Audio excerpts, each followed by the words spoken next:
Bom, eu já vi a pergunta de se Deus existe, existe livre-arbítrio? E a resposta é claro que sim. Então, aonde que há livre-arbítrio? O que é o livre-arbítrio? Livre-arbítrio é o poder de fazer escolha. E se você não tem o livre-arbítrio, você não tem o poder de fazer escolha. Se você tem o livre-arbítrio, você tem o poder de fazer escolha. Então, colocando em prática no nosso dia a dia, quando você resolve tomar uma decisão e você toma, aquilo é livre-arbítrio. Tá, mas se Deus sabe de todas as decisões que tomamos, isso é livre-arbítrio? Sim, é livre-arbítrio. O fato de Deus saber o que você vai fazer não significa que Ele está intervindo no seu livre-arbítrio. Não. Desde a criação do mundo, Deus nunca interviu na decisão humana. O que Ele fez foi alertar sobre as consequências das atitudes que tomamos. Como Adão, Ele alertou que certamente morrerás. Mas vemos também que não havia um anjo protegendo a árvore. Não, nem mesmo Deus ele ficava lá impedindo de Adão comer aquela árvore. Não, a árvore estava lá, esperando por Adão. E Adão escolheu desobedecer a ordem de Deus. Adão tinha muitos frutos para escolher e comer, mas ele preferiu comer o fruto proibido. Adão, Eva, os dois escolheram. E é aí que está o livre-arbítrio. É muito fácil acusar de que Deus não dá livre-arbítrio para ninguém, sendo que até mesmo lá no início ele permitiu com que Adão escolhesse o que ele quisesse. Mas é claro que escolher o que quiser não isenta a pessoa de sofrer as consequências acerca das escolhas. Um exemplo, se eu roubar, a consequência é de eu ser presa. E agora, por eu ser presa ao roubar, eu vou ficar culpando todo mundo, acusando todo mundo, vou acusar o presidente, vou acusar o juiz, vou ficar brava, falando, ai, que liberdade é essa, que eu não posso roubar, que não sei o quê. Na verdade, você pode roubar, você pode matar, você pode escolher qualquer decisão, mas as consequências das suas decisões, querendo ou não, você irá enfrentá-las um dia. A conta irá chegar um dia. Então não queira culpar a Deus dele ser justo. Não queira culpar a Deus dele fazer justiça quando necessário. Fazer a justiça. Ou seja, a consequência das suas escolhas, você terá que enfrentá-las um dia. Você não tem escolha. Mas você tem o poder de escolher quais consequências você quer enfrentar. Deus nunca impediu ninguém, nenhum homem da Bíblia, ele impediu de escolher o que o homem queria. É claro que a vontade de Deus ela é perfeita e agradável. A vontade de Deus era de que Adão ele escolhesse a obediência, escolhesse continuar na comunhão com Deus. Mas Adão escolheu se afastar de Deus e a consequência foi eterna. Porque Deus ele é eterno e pecar contra um Deus eterno, a consequência é condenação eterna. Porém, então, muitos acusam de que Deus ele não dá livre-arbítrio para ninguém. Mas, na verdade, ele dá sim. Eu, como cristã, tenho a palavra de Deus que aconselha a não pecar. Aconselha sobre as consequências do pecado. Como podemos ver no versículo lá de Romanos, o salário do pecado é a morte. Mas o que isso quer dizer? Isso quer dizer que se eu pecar, eu vou morrer. Que se eu pecar, continuar pecando e pecando, a consequência será a morte. Mas então, como que eu vou me livrar da morte se eu não consigo parar de pecar? Esse é que está o livre-arbítrio. Você tem o poder de escolher se arrepender e se converter a Deus, de crer no seu Filho Jesus, que ele limpará você dos seus pecados. Mas não tem como Jesus te limpar do pecado se você não crer nele e nem se arrepender do seu pecado. Claro, você vai continuar pecando, mas o sangue de Cristo estará sobre você e quando você morrer, você já não será mais condenado para o inferno, porque Jesus ele pagou o preço por você. Ah, mas se Jesus pagou o preço, então por que eu tenho que me arrepender? Porque Deus, ele tem um plano de salvação. E Deus escolheu salvar todo aquele que crê em Jesus.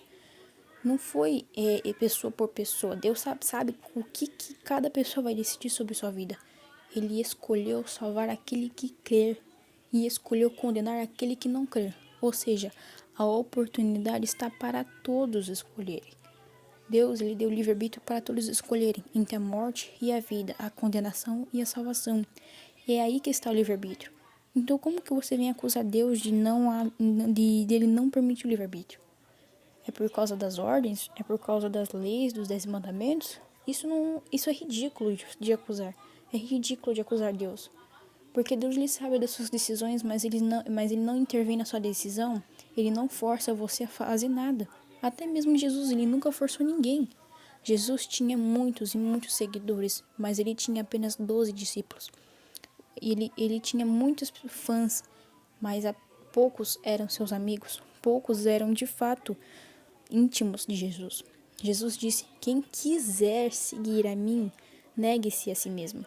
Quem quiser. Então, a pessoa que vai seguir Jesus, a pessoa que vai se submeter a Deus, se submeter aos ensinamentos de Jesus, se submeter a Jesus, crer em Jesus, ela está tomando uma decisão do seu livre-arbítrio. Seu livre-arbítrio. No Antigo Testamento, tinha uma lei de que o escravo, quando ele se tornava escravo, seja por quê? Um exemplo, se uma pessoa em Israel, ela ficasse pobre e tivesse o perigo de acabar virando mendiga, sofrendo muito por falta de dinheiro, ela podia se tornar escrava de alguém. Então, nessa que ela se tornava escrava de alguém, ela ficava 7 anos trabalhando para essa pessoa para poder, com esse tempo, se desenvolver, crescer financeiramente e ser independente.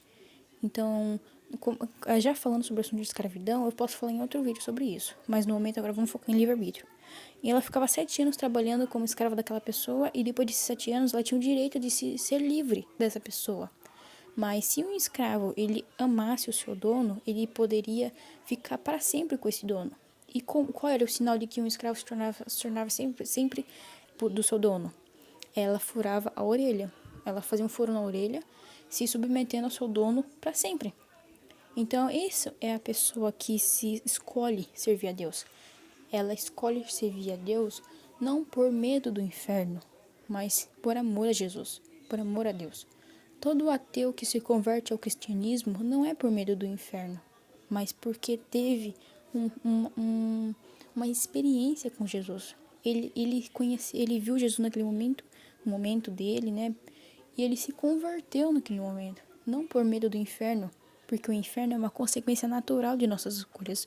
O inferno é uma prova viva de que o ser humano tem o livre-arbítrio. Porque o inferno, ele não era para o ser humano. O inferno ele foi feito por Deus com o objetivo de condenar Satanás e os seus anjos.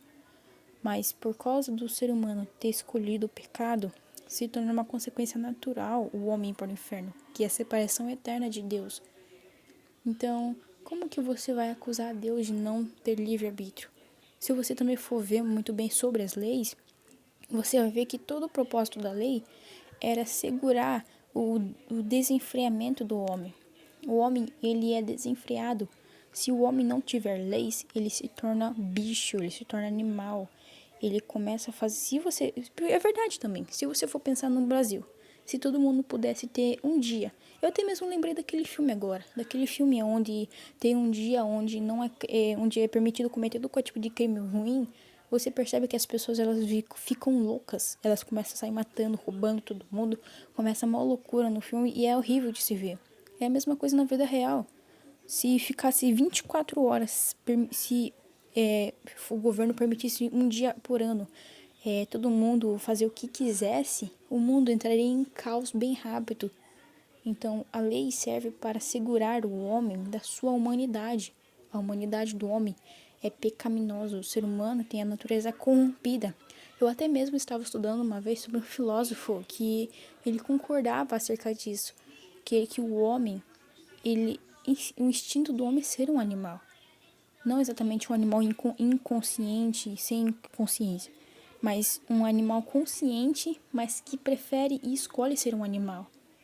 Entendeu? Igual também aquela frase de que nem os animais se comem tanto assim, nem os animais são tão cruéis assim.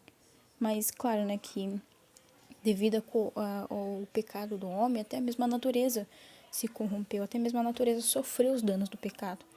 Portanto, é isso. Portanto, meu objetivo é defender a minha fé. defender a minha fé dessas mentiras que as pessoas que nem sequer conhecem um palmo querem, querem falar, entendeu? Então, essa é a minha defesa. Se você quiser acreditar, você acredita. Se você não quiser, você não acredita. É aí que está seu livre-arbítrio. Você é livre, você não no sentido de escolha. Você é livre agora para escolher entre acreditar no que eu estou falando e também se arrepender dos seus pecados e entregar sua vida para Jesus, mas também você é livre para continuar vivendo sua vida do jeito que você quer. Como que você pode dizer agora que não existe livre-arbítrio e você está podendo escolher entre acreditar em mim ou não?